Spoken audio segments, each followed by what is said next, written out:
கவிதை கணேசன் தொலைக்காட்சியை பார்த்துக் கொண்டிருக்கிறீர்கள்.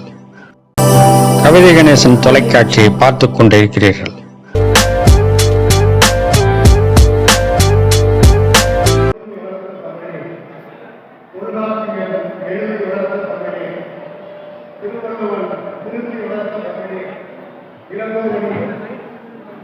அப்பர் பெருமான் அடுத்து வளர்ந்த தமிழை, திருத்தக்க தேவர் நீதி வளர்ந்த தமிழை, சேக்கிழார் சேர்த்து வளர்ந்த தமிழை, கம்மன் கட்டி வளர்த்த தமிழை, வில்லிபுத்தூரார் விட்டு வளர்த்த தமிழை, உமர்வுள்ளவன் உருகி வளர்த்த தமிழை, விரும்பி வளர்த்த தமிழை, பாரதி கூடியாடி வளர்த்த தமிழை, பாரதிதாசன் கூடி வளர்த்த தமிழை, பெரிய நூற்றாண்டு விழாவை தமிழ் வளர்ச்சித்துறை கொண்டாடுகிறது.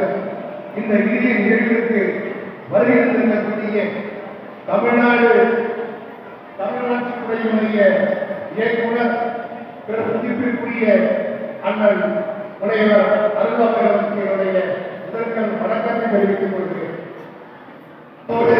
தமிழக முதல்வர்களுக்கு என் நெஞ்சார்ந்த நன்றியை தெரிவித்துக் கொள்கிறேன். என்ன காரணம் என்றால், தமிழ் வளர்ச்சி துறைக்கு இயக்குநராக வேறு யாரையாவது தமிழக முதல்வர் நியமித்திருந்தார்.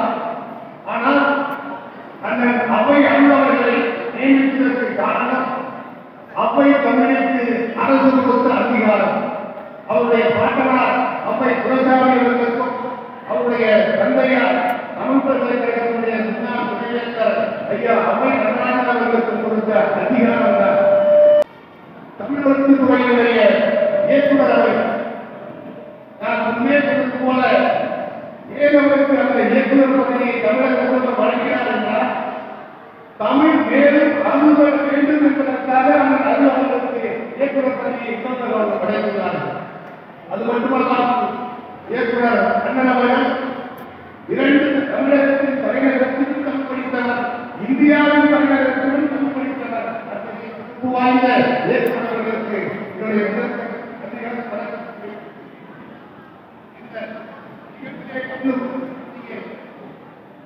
பள்ளியினுடைய காலாளர் ஐயா செல்வராஜ் அவர்கள் ஐயா அவர்கள் இங்கு வேளாண்மை செய்வதற்காகத்தான் அவர் வந்தார். ஆனால் இன்றைக்கு பள்ளி கல்லூரி என்று வேளாண்மை செய்யக்கூடிய அளவில் இருக்கிறார்.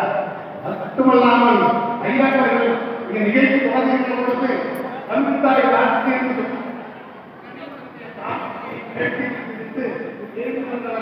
ஐயாவர்கள் சிறப்பு வாய்ந்த ஐயாவர்கள் கவிஞர் அவர்களுக்கும் அதை போல தமிழ் வளர்ச்சியினுடைய மண்டல இயக்குநராக இருக்கக்கூடிய கவிஞர் நண்பர் அவர்களுக்கும் முனைவர் அன்பரசு அவர்கள் உண்மையிலேயே நான் இந்த நிகழ்வுக்கு வந்ததற்கு காரணமே அவருடைய அன்புக்கு கட்டுப்பட்டுதான்.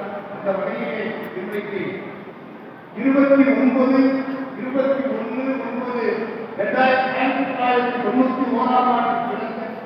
12 வயதில் அபிநயப்பாட தொடங்கி வந்தார் கவிஞர் தமிழொலி அவர்கள்.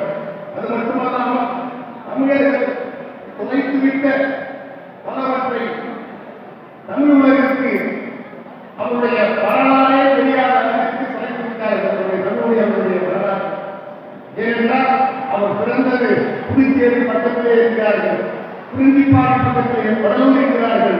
தெளிவாக இந்த ஊர்தான் என்று தெரியாத அளவிற்கு இவருடைய வரலாறு படைக்கப்பட்டிருக்கிறது என்றால் அது கவிஞர் தமிழொலி அவருடைய வரலாறு.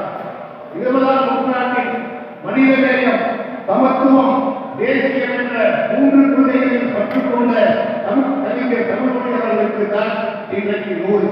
அது மட்டுமல்லாமல் தமிழ் சமுதாயத்தில் சாதி வேறுபாடுகள் இருக்கக்கூடாது, அது மட்டுமல்லாமல் ஏற்றத்தாழ்வுகள் இருக்கக்கூடாது என்று பாடுபட்டவர்தான் கவிஞர் தமிழொலி அவர்கள். அந்த வகையிலே இன்றைக்கு திராவிட இயக்க பின்புலத்திலும் பொது உடைமை பின்புலத்திலும் வாழ்ந்த கவிஞர் தமிழொலி அவர்களுக்கு 100. ஏழையாகவே வாழ்ந்து இலக்கிய பெருந்திட்டத்தை சமுதாயத்திற்கு வழங்கிய தமிழொலி அவர்களுக்கு 100. ஒடுக்குமுறைக்கு எதிரான போராட்டம், ஒடுக்கப்பட்டவர்களுக்கு ஆதரவாக போராட்டம் கவிஞர் தமிழ். அது மட்டுமல்லாமல் இன்னும் ஒற்றைகளையும் சொல்ல வேண்டும் என்றால் பாவேந்தர் பிளஸ் பட்டுக்கோட்டையார் இப்பொழுது தமிழ்மொழி என்று சொல்லக்கூடிய அளவிற்கு நிகழக்கூடியவர்.